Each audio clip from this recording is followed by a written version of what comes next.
Hey everybody, it's Tuesday, and wow, there's a lot of things I want to talk about today, but I'm settling on focusing it on the Gina Carano settlement with Disney. Some of you may remember the whole sordid thing where she got fired off The Mandalorian, depending on who you ask, for tweets or stuff behind the scenes. She sued, funded by Elon Musk, and they have settled. And the language of the settlement was very interesting because the statement from Disney highlighted her on-set professionalism, and they hope to work with her again. And as, you know, someone who doesn't agree with a lot of the things Gina Carano said on Twitter, but I also think that people read stuff in that was not surface, especially the tweet that broke the straw, that was the straw that broke the camel's back. I am happy about this. It is a good start. However, the concern out there is that this is just, well, the political winds were blowing one way when she was fired. They're now blowing the other way. And so, you know, they're settling and saying nice things about her and maybe are hiring her back onto projects. And this is all just sort of not just political views, but political identity and this whole idea of what free speech and the First Amendment are. And that's what I want to talk about surrounding this video, because again, I did think that when someone has some funny ideas, but they seem open to listening, I think those are people that we invest in because there's hope there, as opposed to somebody that just won't bend no matter what you do. That's something of a waste of time. But someone like Gina Carano, who, you know, put my pronouns are beep, boop, bop, which is really what started the whole thing, and I thought was fairly innocent in the scheme of things. You know, when someone is sort of cheeky, that doesn't mean they're hateful. Someone can find the whole, because that's not just about the, you know, male to female or female to male, straight up pure transition. That's the idea of bespoke pronouns. And I admit personal deep discomfort with the increasing use of the it pronoun, it, to refer to people. And I know multiple people who that's one of their preferred pronouns, that now they also have they, which is the one I use.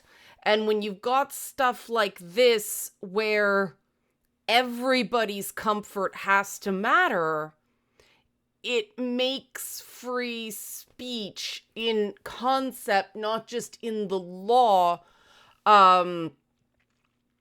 highly challenging.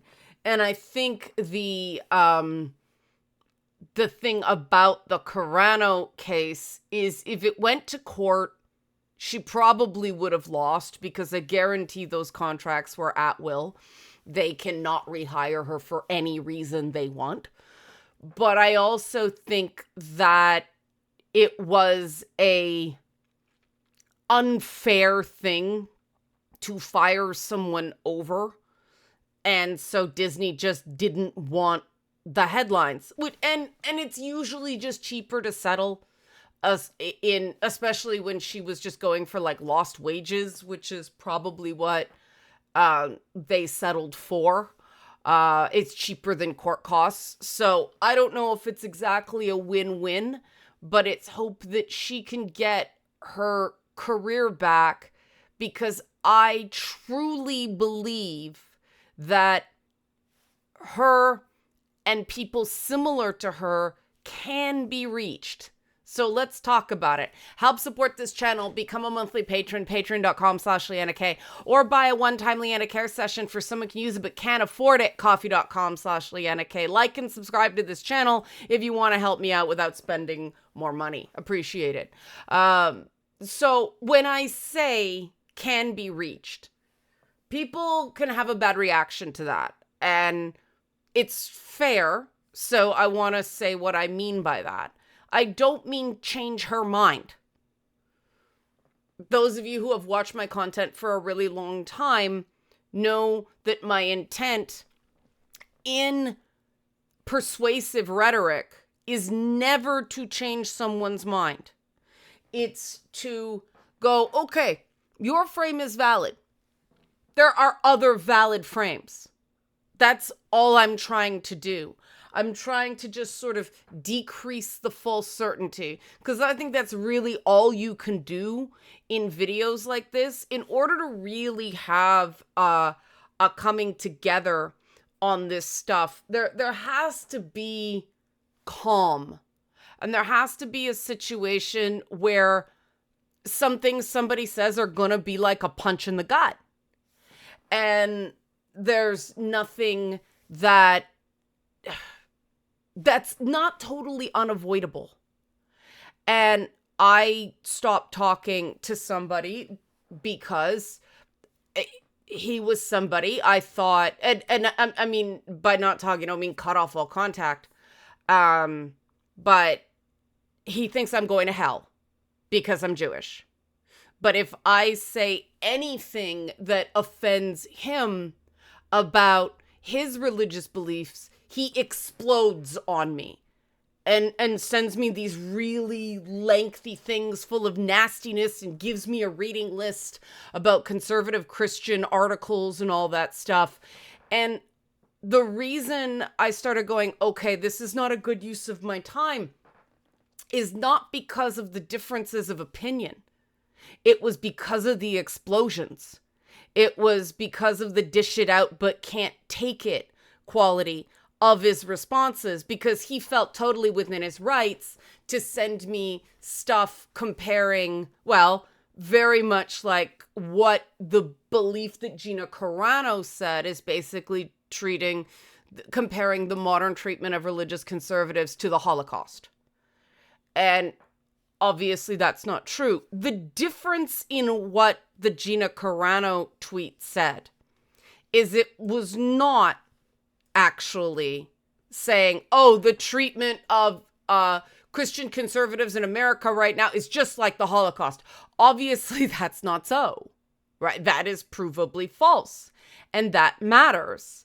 And I in general don't like these take a very specific former point in history and say, now it's just like that. You know, the way the word apartheid is thrown around, for instance. It's one thing to compare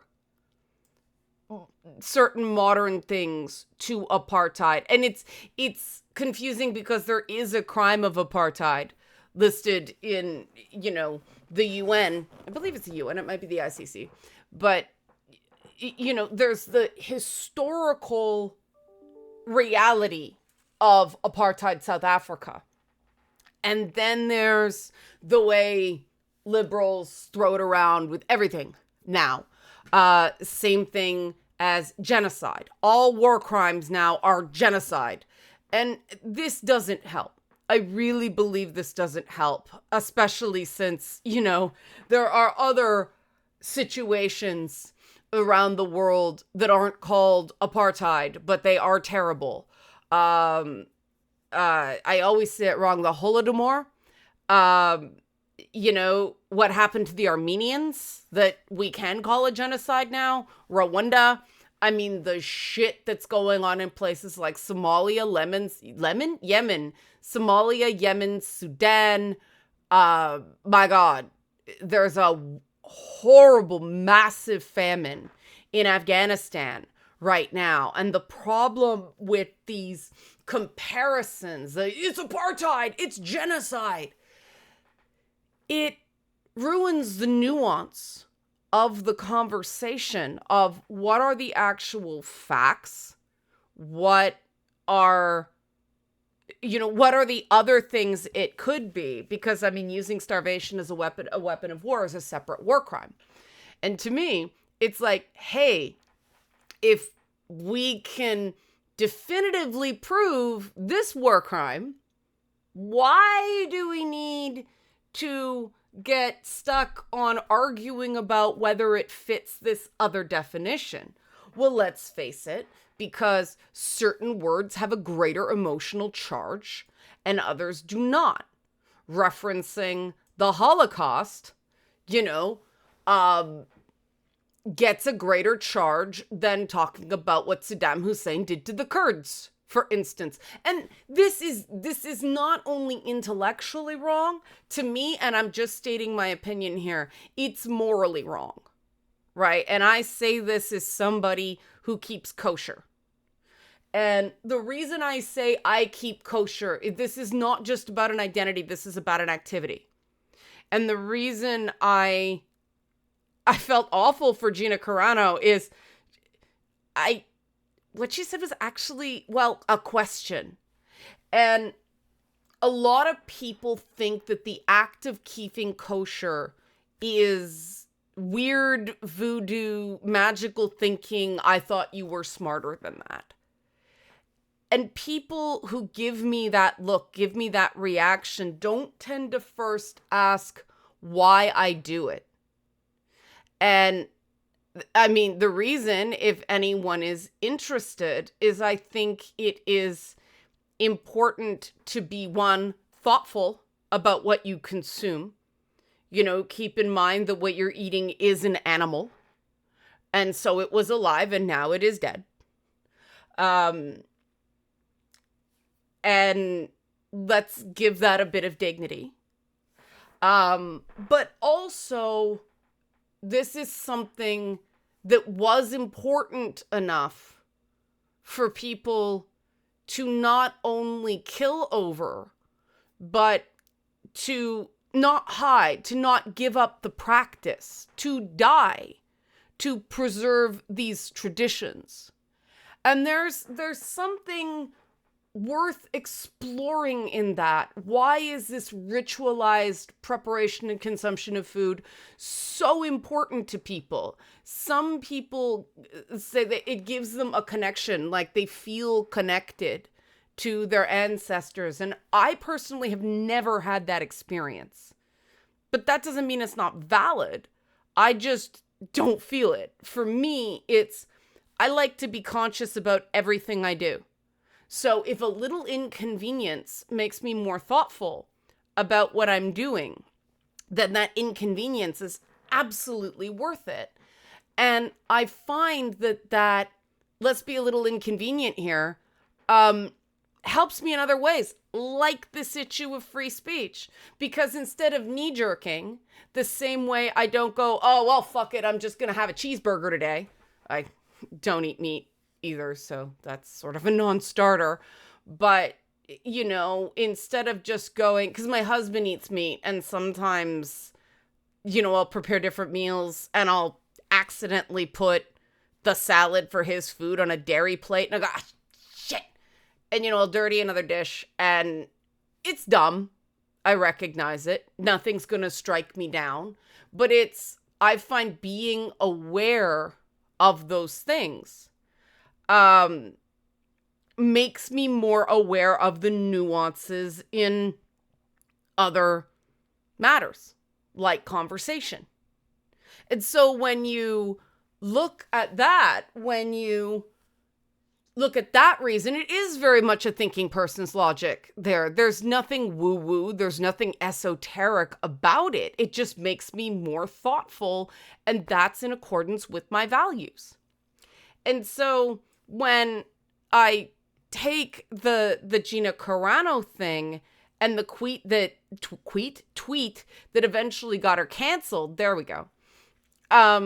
It was, a famous image of a Jewish woman fleeing from a mob in her underwear. And this was back in February of 2021, and it was on Instagram.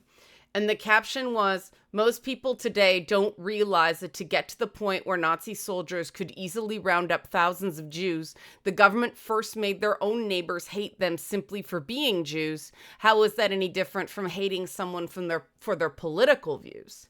That was it. That question. And, there's an easy answer there. What you are is not necessarily what you do or think, right? Minds can change, opinions can change, political views can change. Immutable facts of your existence don't. And that's why I made it clear I keep kosher. Because obviously I don't look Jewish. And this has always been a real thing with me, is I can pass. I look white. And unfortunately, people like me help perpetuate the stereotype that Jews are white people, which feels really shit. Because on the other hand, I get all the, oh, you're not Jewish enough. Because, you're not a real Jew, you're a fake Jew. Because there's elements of the traditional practice of the religion that I really oppose. And, a lot of it has to do with, restrictions based on gender in certain elements of the faith. I do the orange on the Seder plate. And I mean, the reason for it's completely apocryphal, but I still do it as just a symbol of, no, we belong here too, right? And because Judaism is both considered like an ethnic identity and a religion, there are people that don't do anything. None of the rituals, none of the conventions. I have a Christmas tree, right? They don't fast on Yom Kippur, but they consider themselves Jewish. And then there's people like me that do all the stuff, and very, very religious Jews don't consider me Jewish. Some people who are slightly less than that, they'll have me into their homes. They'll invite me to their simchas, but I can tell. And it's because I don't check every box and do everything. And there's this idea that, oh, I won't get into the details, but this is all stuff that I get real stubborn about. Because as far as I'm concerned, there are elements of really formal Jewish teaching and law there are transgressions between you and other people. And then there are transgressions between you and God. And the ones that are transgressions between you and other people are considered more serious. Those are the ones that you have to clean up every year before, the book on the year closes on Yom Kippur. So it starts at Rosh Hashanah, and then there's Days of Atonement, and then you got to get it all done. And I just kind of keep that, again, in my mind all year round. And for me, there's no point in lying to God. There's no sense in pretending to be more pious than I am, because God knows. And for fuck's sake, we have the Noahide Laws in Judaism anyway. What's the problem? There isn't some special status in being Jewish in terms of getting into heaven. That's a major difference between what I practice and what these hardliners do. Is as long as there's seven rules, and they're basically be good to people, don't lie, don't murder people, don't steal, don't be a dick, you're fine. Everybody goes to heaven, because there isn't that concept is, when you really dig into it, it's just like, don't worry about it. Focused on this life, the rest will take care of itself. All this other stuff is, maybe there was some interesting mold in that parcel of barley that day and people trip balls. We're not sure. The idea of Gehenna, which is usually translated to hell, is an earthly concept. And being in hell is seen as being separated from God.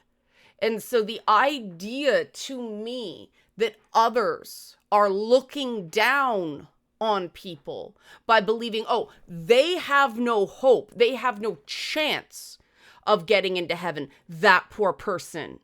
But I do because I'm Christian.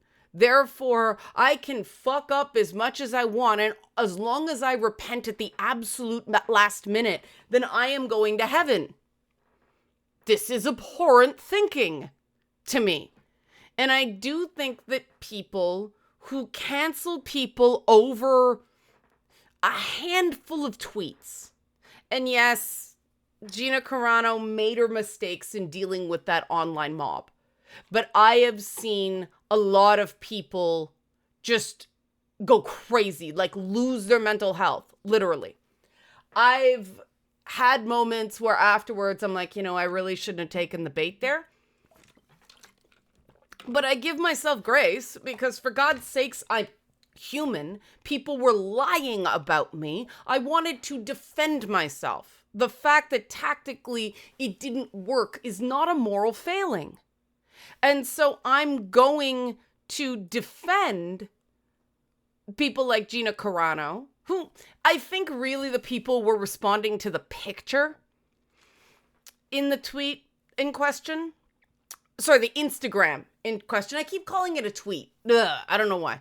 But the fact is, what she said, what she shared, could just as easily apply to these conservatives. I mean, I was just listening to MSNBC in the car today, and Trump was going on and on and on about progressives, and he was they're trying to make everybody transgender everywhere. Like, that's just not true.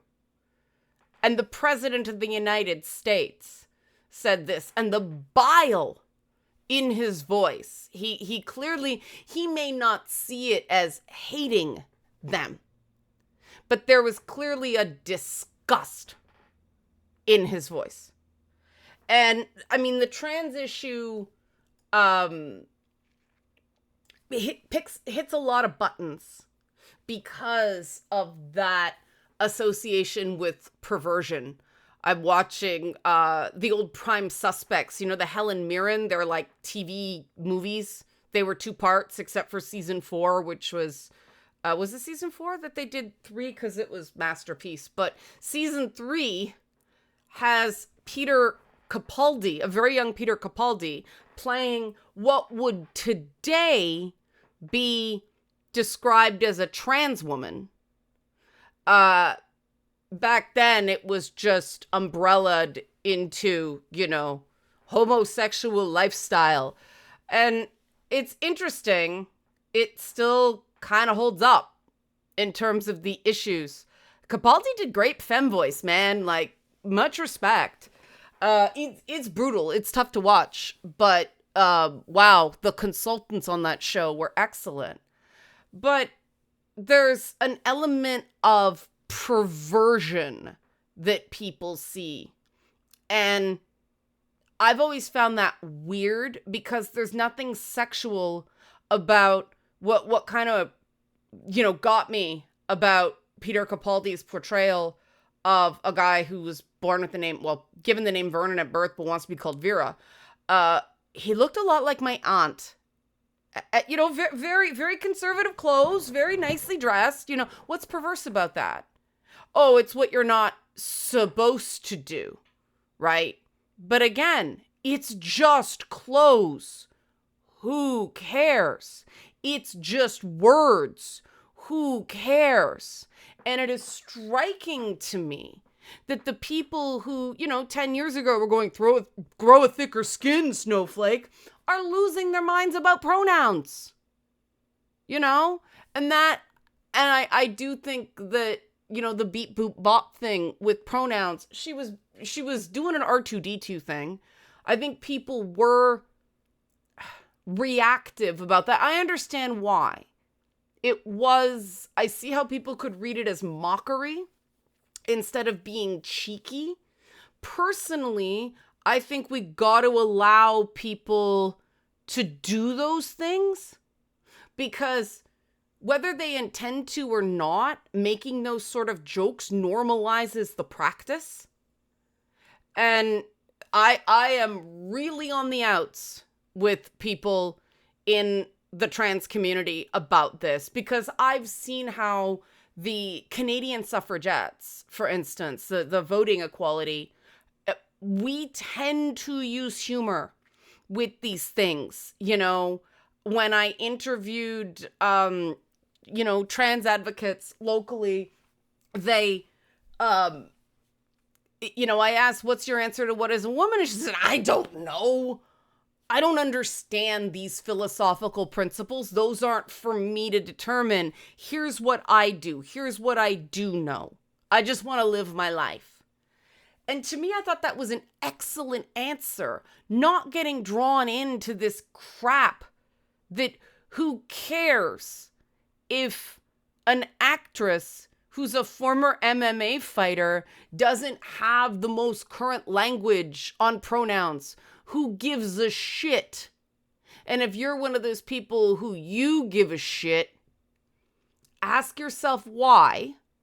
Now, are you willing to give up your right to offend, to take away hers?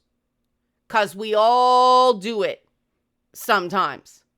My God, people turned on me over Gaza because I put out a tweet when, November after October 7th, where I just basically said, imagine someone kidnaps your children and someone kidnaps a family member and they take them into a house where there are children in it. And the cops tell you there's nothing they can do because there are kids in the house. If they go in, they might harm the children. You wouldn't take that well, would you? And people read a whole bunch of things I didn't mean into that. They thought I was advocating for things I wasn't. What I was pointing out is have some empathy, perspective take. People say, so you're saying we should go in and kill children? No, I never said anything of the sort. You love baby murder. No.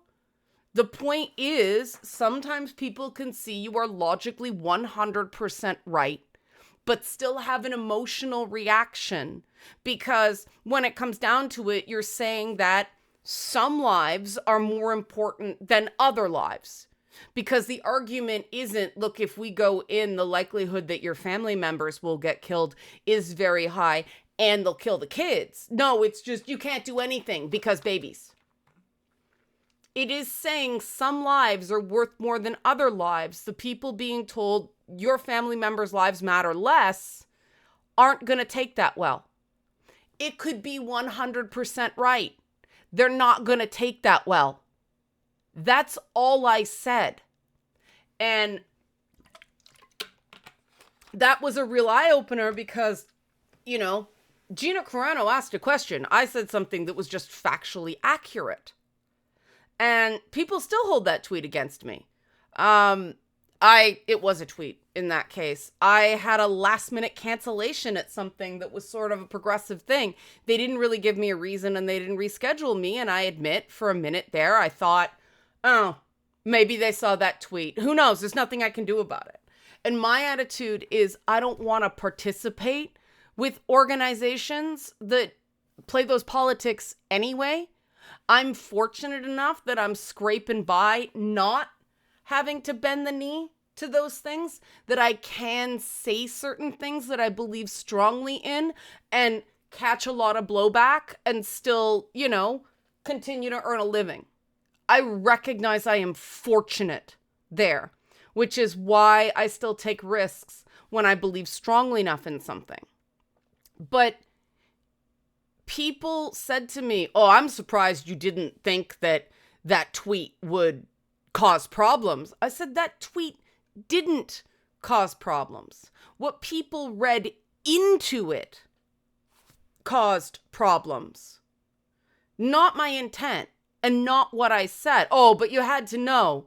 No, I don't hang around with, anarcho-communist 19-year-olds on a regular basis. The people I know of that age have more balance. Yeah, they're all pro-Gaza, but they don't have a problem with that sentiment.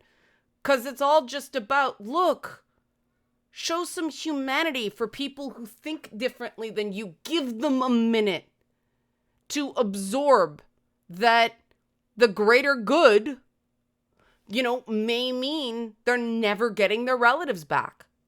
Like, think about what it's like to be in that position. I don't want to. Free Gaza, free Palestine. Well, for Palestine to be free, these exact questions have to be answered.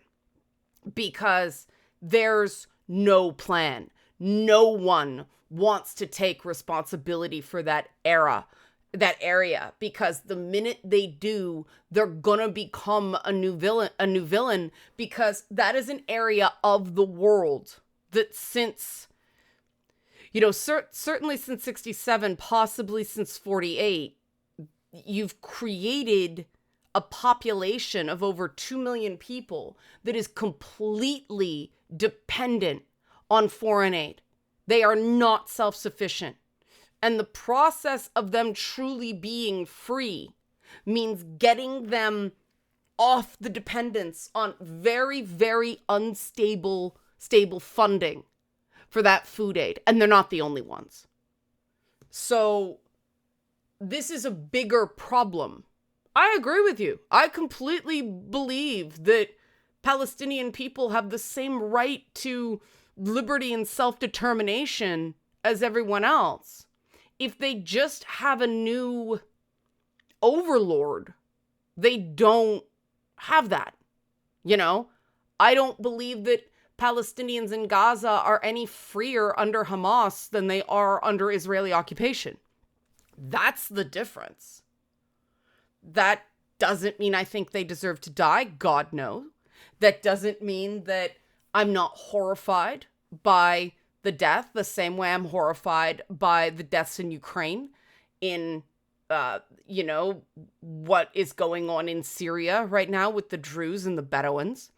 I'm horrified by the meager images we occasionally get out of Sudan, Chad, and Somalia, and what's being done to women and girls in Afghanistan is, I won't even use the term barbaric because that's an insult to the barbars. It's dehumanizing. And we can talk about this stuff only if we don't knee-jerk. But the internet has exacerbated the training that we have all been subjected to of taking shortcuts and getting what we want by force, by bullying. It's the reason I keep saying bullying works, not as a good thing, just as a statement of fact. Because bullying works, but what does it work to do? It psychologically damages people, absolutely. It shuts them up. Does it change their mind? Absolutely not. The second they have a chance to hit back, they're gonna. And what ends up happening is exactly what we saw. The progressives seemed super powerful for a while. It was a smokescreen. That's why I thought the tactics among the progressives were bloody stupid, because they made a lot of noise and people were just going, fine, I don't give a fuck, hoping they would shut up. But they didn't persuade anyone that they were right. And so the minute the power swung back, nobody was willing to fight for those changes. They're just like, yeah, whatever. New boss, same as the old boss. What? We're not doing pronouns now. We don't call it diversity, equity, inclusion anymore. Yep. Okay, whatever. I don't give a fuck. Just everybody leave me alone. Let my business make money. And that's really where I think the vast majority of people are at. And I mean, that was the thing about Gina Carano. I think that she was very good as Cara Dune. And I think that, for God's sakes, if she was really transphobic, her and Pedro Pascal would have had issues. Because, I mean, we know Pedro Pascal got fed up with Neil Druckmann on The Last of Us. That came out through Neil Druckmann. But, her cast members defended her. when this whole thing started at first. I mean, Carl Weathers, rest in peace, did. She talked about having a conversation with Pedro Pascal, and she said that, Gina Carano, she said that he got her seeing things differently. That's a person with no hate in their heart. They might be scared. They might be confused. They might think the whole thing's a bit silly. And some of it is, but that doesn't mean it's wrong, you know? And that's why I brought up the kosher stuff. You know, some of it I think it is silly. And that's sort of the point. Sometimes we do silly little things to remind us to be better people where we can. And when it comes right down to it, I do think that these online mobs and this, you know, oh, we disagree with someone on one opinion, let's get rid of them. And the truth is, nobody really knows why the decisions got made the way they did if it doesn't come to public knowledge. I mean, hey, I'm not welcome at, you know, at least 2 Canadian science fiction conventions because I reported sexual harassment and then other women came forward as well. But my thought is, why the fuck would I want to go back there? Anyway, being rejected, being ostracized is not necessarily the worst thing that can happen to you. Sometimes it's better to take that hit than shut up or not live your truth. Other times, and I say my truth here a little facetiously because there's a ton of situations where there's the truth and there's what other people believe. And I can't prove that the people who are lying are lying. I can only hope that people can, you know, third parties can see through it and go, okay, what she says makes sense. What they're saying doesn't make sense. And it's funny because the theory of the case for all these people that lie about me, there's this common thread that, well, other people did things and I was clearly behind it, even though I didn't know about any of this stuff until after the fact. Oh, well, she gave them a permission structure to do it. She opened the door. No, the person's bad behavior opened the door. I was just the first one through. So I got taken down, but then other people tackled the guy while he was, you know, pardon the expression, reloading. You know, I just tanked. And so other people were allowed to get slightly fairer treatment. Justice was done. Did I get justice? No, none of it's fucking fair. But there are larger principles at play. I know what happened. I know what the truth is. I think some of these other people work very hard to convince themselves that up was down and black was white there. But I think that the reason they won't drop it, they need to convince third parties, is because they know in their heart of hearts what they're saying doesn't make any sense. It absolutely did not happen the way they claim. It couldn't have, because a lot of the issues they claimed were my fault pre-existed my involvement. But people do odd things. People engage in doublethink. People are emotional reasoners because emotions happen faster than thought. And if you don't give that person the moment, if you don't give them that, they're not going to take this well, even if it's true. And you know what, that tweet I may have put, they won't take this well, even if it's true, if there weren't bloody character restrictions. And that's the thing about these social media platforms. For God's sakes, the character restrictions mean brevity is king. Accuracy may not be. Respond accordingly. The most powerful thing you can do is if a tweet like Gina Carano's asks a question. You know, why is hating people for being Jewish any different than hating people for their political views?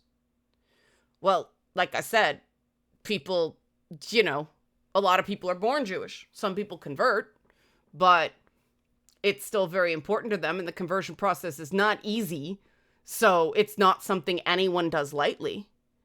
And what's the difference? Well, their political views may be hatred or denial of rights for a group you're affected in.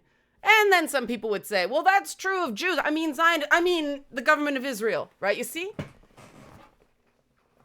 If we'd listened to Gina Carano and actually engaged with her question and gone, well, no, it's not the same as hating someone for something they are versus something they do. Now, personally, I think hate long-term is a waste of time.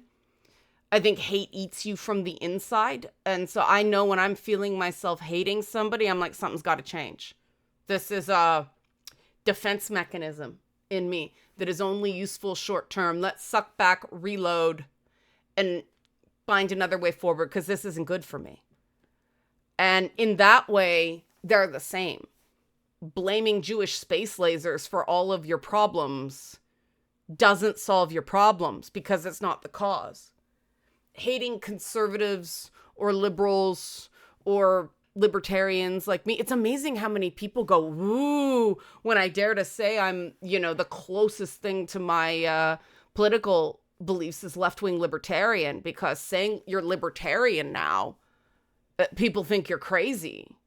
And again, I don't care because I don't identify strongly enough with that marker to go, well, my attitude is that can mean a lot of things. I don't like politics as identity precisely for this reason, because somebody can self-identify as conservative and be pro-gay. It's amazing to me how many people shit on Trudeau and shit on Carney now. Like they just switched. Because it's a social lubricant to go fuck Trudeau and then go fuck Carney where they live. I live in a conservative area. But when you actually ask them what their views on individual issues, they have gay relatives that they love. They don't really understand the trans thing, but believe that people should be able to live their lives the way they want. They just don't want to have to jump through a lot of hoops or get screeched at if they get a pronoun wrong. That is more important than their political identity. And that's the difference, right? Being Jewish isn't their political views. Being conservative, that's the equivalent. There was an easy answer to Gina Carano's question. But instead of talking to her, people freaked out and went after her job. And that doesn't make the world any better. I actually believe it makes it worse because she's a bloody actress. If you don't like her views, the best thing to do is not watch her stuff. Actresses, actors shouldn't be expected to have political science degrees. I'd love to go back to a time where I didn't know what performers' political views were other than, some surface things or pet causes they believe very strongly in. I like them on screen. Do I like Pedro Pascal as an actor any better or worse because he has a trans sister? I've thought about this a lot, and no, I don't think so. I think he was a fantastic Reed Richards, like, oh my God, blew me away, best thing he's ever done, no matter what. Because y'all know I don't really love The Last of Us, and I thought he was wrong for Maxwell Lord. So, I think he's a good actor, sometimes miscast, and he's in too much. But do I think he should lose work because he's a passionate advocate for his transgender sister? No. Well, then I have to reserve the right. I have to let Gina Carano, make inflammatory Instagram posts as well. And if I find it so distasteful, like I did with J.K. Rowling, gradually giving away Harry Potter stuff I find, but keeping all my Slytherin shit, just being very careful where I wear it. I finally got rid of my Gringotts bank wallet. I replaced it with a has-been hotel wallet. Resistance. And again, that's stupid, right? That's stupid. She's never going to see it. I do a better job directly pissing her off with tweets, which I have done. She called me a pedo apologist. And, you know, she tried to cancel me because she doesn't agree with my views. That was rough. Like, people got really incensed at that because you say pedophilia, people freak out. Her doing that was wrong. What she does to regular people, especially regular trans people who are pretty vulnerable. And I don't have her money. They don't have her money. Nobody has her money except for Elon Musk. And the big problem right now is that people like Elon Musk, people like J.K. Rowling can pay for the courts to defend their right to speak. So they can also take away other people's right to speak. And that imbalance is something we should be working together on instead of fighting over all this other stupid shit. Help support this channel. Become a monthly patron. Patreon.com/LeannaK. Or buy a one-time Leanna Care session for someone who can use it but can't afford it. Coffee.com/LeannaK. Both of these give you access to the Discord we screen for security purpose because people went in there, took screenshots, presented them out of context, and I don't want other people's screen names getting embroiled in people's raging illogical hatred of me. So if you'd like to join the Discord, this is the way to do it. Or just like and subscribe to my channel, be a cool commenter. Every bit of support is appreciated. Thanks for watching. I appreciate you.